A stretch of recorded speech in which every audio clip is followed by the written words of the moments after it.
Sadar gak sih sekarang kalau kita sering banget lihat China Mainland datang ke Jakarta dan bukan hanya sekedar berpariwisata tapi mereka juga berbisnis di sini. Di sini yang aku maksud bukan Cindo sekali lagi, tapi China Mainland yang benar-benar langsung dari China-nya. Mereka datang untuk membuka bisnis dan melakukan penetrasi pasar yang gila-gilaan. Dan kita sendiri juga udah merasakan beberapa bisnis yang terkena imbasnya, kayak smartphone yang sudah menguasai pasar di Indonesia secara 69,5%. Contoh lainnya, produk dari China yang mendominasi pasar yaitu adalah Skintific. Walaupun mungkin masih banyak orang yang bilang kalau Skintific ini adalah produk lokal. Ada juga yang bilang dari Eropa, ada juga yang bilang dari Kanada karena yang tercantum di website itu adalah Kanada. Tapi setelah kita teliti lebih lanjut lagi, Skintific itu nama PT di bawahnya adalah PT Maisun Fund. Dan PT Maisun Fund ini adalah distributor tunggal Skintific di Indonesia. Dan setelah kita telusuri lebih lanjut lagi, manufaktur Skintific itu ada di China. Kalian bayangin aja, market size dari skincare diperkirakan mencapai sekitar 30,4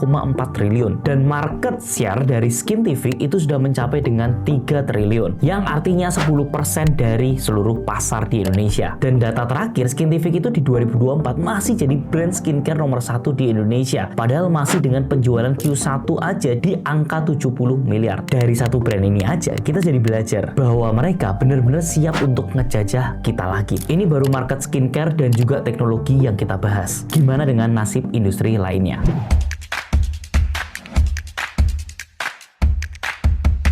Chapter 1, alasan Mainland datang ke Indonesia. Jadi sekarang China itu ekonominya lagi sulit-sulitnya, dimana di tahun 2023 akhir kemarin keluar langsung dari mulutnya Xi Jinping selaku dari presiden di China, mereka lagi ada mengalami penurunan secara manufaktur. PMI manufaktur atau Purchasing Manager Index bulanan China itu nunjukin aktivitas pabrik menurun pada Desember 2023 sampai ke level terendah dalam 6 bulan terakhir. PMI manufaktur turun ke 49, sementara pada November masih di level 49,4. Dan di tahun 2024, tepatnya di bulan Agustus kemarin, PMI China itu cuma di angka 49,1, which is cuma naik 0,1 dari akhir 2023. Angka PMI di atas 50 menunjukkan ekspansi, sedangkan angka di bawah 50 menunjukkan kontraksi. Jadi ekonomi China itu udah melemah mulai dari tahun 2023. Belum lagi seperti masalah kayak pengangguran di usia muda yang angkanya sudah mencapai 18,8%, ditambah dengan deflasi yang mengidentifikasikan kelesuan ekonomi di China sana. Yang ini menyebabkan gaji juga turun, harga barang juga turun, sampai harga properti di tahun ini juga anjlok di 70 kota di China sebesar 0,73% dari Juli 2024. Jadi tahun ini walaupun mereka Q1 pertumbuhan ekonominya sampai 5,3%, tapi mereka itu tetap struggle. Selain karena nggak ada perkembangan di PMI, di Q2 mereka juga mengalami perlambatan ekonomi karena cuman tumbuh 4,7%, ya karena selain PMI mereka nggak sampai 50, penjualan retail merupakan ukuran utama konsumsi melambat, hanya 2% pada bulan Juni, turun dari 3,7% di bulan Mei. Jadi mau nggak mau, mereka itu menjadi susah untuk kerja dan usaha di negaranya mereka sendiri. Makanya mereka harus ekspansi ke luar negaranya mereka. Sekarang kita akan masuk chapter kedua. Kenapa Indonesia akhirnya menjadi sasaran?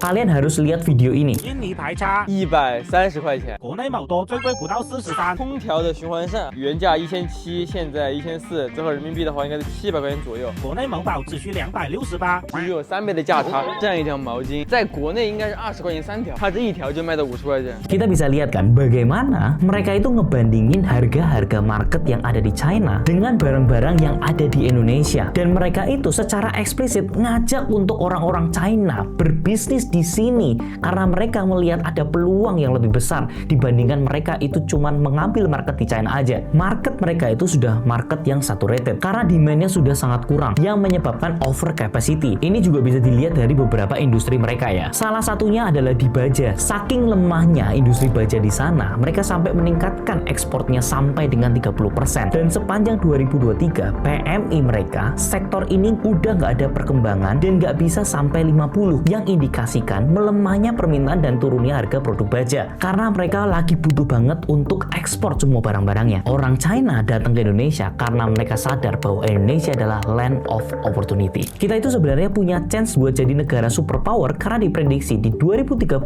bakal punya 75 juta kelas menengah, which is ini bakal jadi fourth largest consumer market setelah China, India, dan US. Nggak cuman itu aja, menurut Southeast Asia Digital Economy Report 2023, Indo itu punya market e-commerce terbesar di ASEAN. Dan di tahun 2025, expected total merchandise volume di Indonesia itu sampai di 82 billion US dollar atau setara dengan 1.239 triliun. Jadi wajar aja negara yang biaya produksinya lebih rendah mau nggak mau masuk ke Indo, terutama dari China ini. Dan kita juga harus tahu, mereka ini berani masuk ke Indonesia karena mereka tahu mereka menjadi FDI terbesar nomor 2 di Indonesia. Dalam 5 tahun terakhir aja, China itu udah invest sekitar 30,2 miliar dolar dan 50% ekonomi di Indonesia sebenarnya sudah dikuasai oleh China ini. Dan kalau dibiarkan lebih lama lagi, kita nggak mungkin bisa merdeka lagi karena kita akan terus kalah saing. Nah, chapter yang ketiga, apa kabar dengan Indonesia 5-10 tahun ke depan?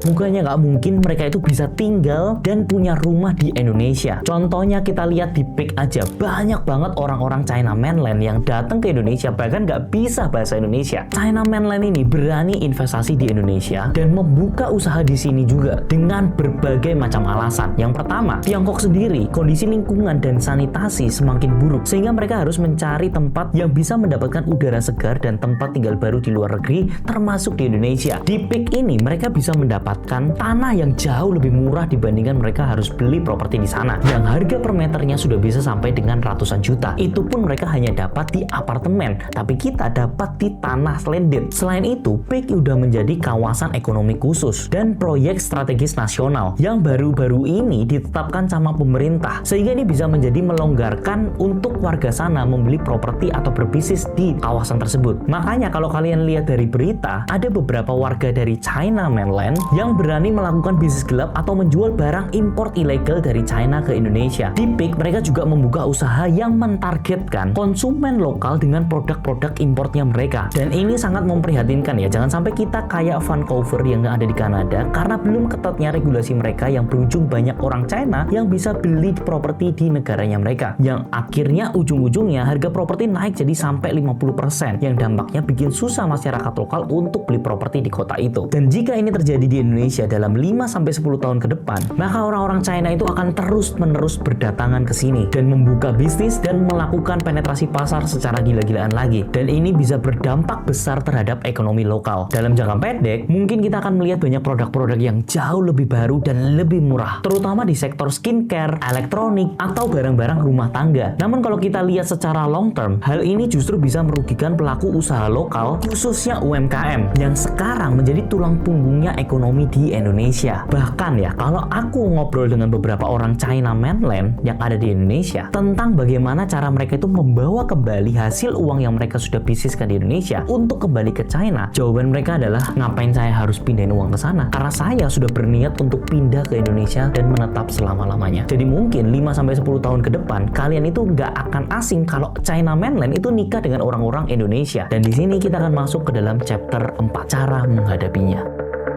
Dan di sini kalian ada dua cara, yaitu adalah bertahan atau berkolaborasi. Mungkin buat kalian yang modalnya cukup dan sudah punya bisnis, kalian bisa lebih fleksibel dan pertahanin USP bisnisnya kalian. Supaya nanti kalau misalkan ada produk baru yang ada di China, kalian masih bisa bersaing dengan mereka. Mulai dari perkuat finance, produk economics, dan perkuat supply chain bagi kalian orang retail. Karena persaingan ke depannya jauh lebih susah lagi dan ekonomi itu sedang tidak baik-baik saja. Atau yang kedua, kita tidak perlu terlalu idealis. Kita bisa jauh lebih fleksibel dan berkolaborasi dengan pemain di China sana. Karena nggak bisa dipungkiri, mereka itu punya uang yang sangat luar biasa besar jumlahnya. Mereka aja itu menjadi FDI terbesarnya Indonesia loh. Nah, kita bisa menjadi support sistemnya mereka. Dan ini adalah support system yang bisa kita pakai untuk berkolaborasi dengan mereka. Chapter 5, peluang usaha.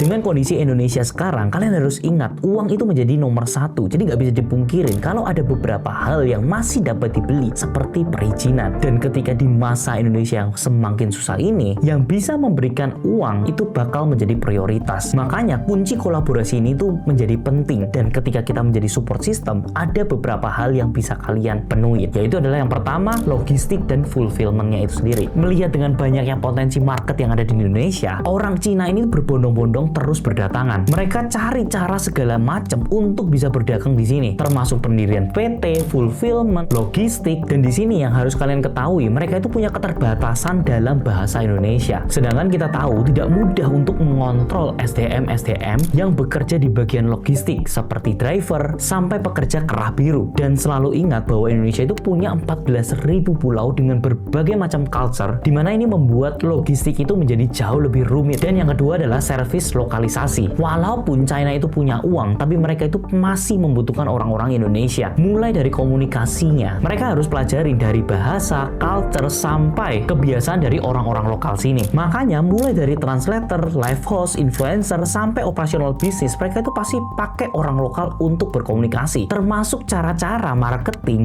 yang bisa kena ke market-market lokal. Jadi saranku untuk kalian yang tidak terlalu idealis, kita bisa beradaptasi dan memanfaatkan timing ini untuk mengambil kesempatan baru lagi. Dan peluang yang ketiga itu adalah di properti. Karena seperti yang kalian tahu, mereka itu tidak bisa memiliki kepemilikan SHM ketika membeli properti yang ada di Indonesia. Mereka harus mengubah dari SHM tersebut menjadi HGB, di mana di sini menjadi celah buat kita semua untuk bisa mengakuisisi properti-properti sebelum diakuisisi oleh mereka. Dan kita bisa memanfaatkan momentum ini karena ketika mereka datang ke Indonesia, mereka tidak tahu harga pasaran yang sebenarnya itu berapa. Mereka itu bisa membeli karena mereka merasa properti yang ada di sini jauh lebih murah dibandingkan dengan mereka beli di China sana. Dan ketika mulai banyak orang-orang China yang berpindah ke sini, mereka butuh tempat baru untuk mereka itu bisa tinggal. Dan ketika kalian itu punya properti-properti yang bisa memfasilitasi itu semua, mereka semua bisa menyewa properti-properti kalian sendiri. Dan ini menjadi momentum buat kalian untuk bisa mendapatkan capital gain yang terbaik atau mendapatkan sewa dengan harga rate yang lebih bagus dibandingkan dengan saat ini. Nah, bagaimana menurut kalian 5 tahun sampai 10 tahun ke depan Indonesia ini? Coba kalau kalian punya pemikiran lain, kalian bisa share di kolom komen. Dan pastinya semua akan properti pada waktunya. Thank you for watching and I'll see you in the next video guys. See ya!